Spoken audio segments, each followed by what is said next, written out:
Hi mga kapartner, ako si Janice Morales, General Manager ng Brand New Car Division.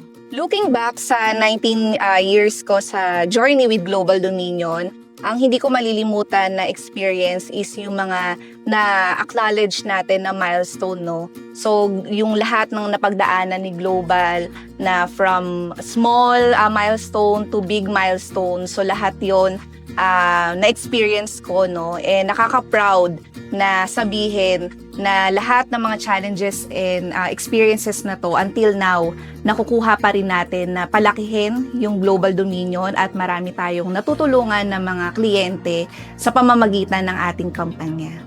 Yung tradition na until now ginagawa pa rin namin, no, is yung celebrating small wins. Yan, so naniniwala ako na kahit maliit man to, no, malaking bagay siya sa mga tao sa Global Dominion na i-celebrate, no, nakakabusto ng or nakakamotivate to sa mga tao na ipagpatuloy pa yung kanilang trabaho at makuha or ma-reach namin yung target.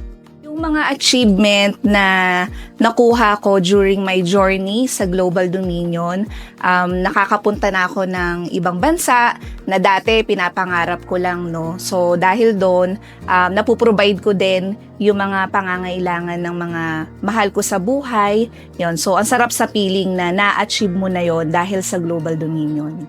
Bilang isang babae at empleyado ni Global Dominion, ipinagdiriwang ko ang Women's Month sa pag-embrace ng aking self-growth and yung contributions na naibigay ko or naibahagi ko sa company.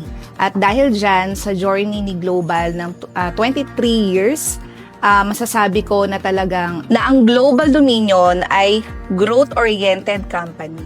Sa mga kababaihan at kapwa empleyado ko sa Global Dominion, ang mensahe ko ngayong Women's Month, ipagpatuloy niyo lang na i-embrace ang inyong kakayahan at huwag kayong matakot na mangarap ng mataas.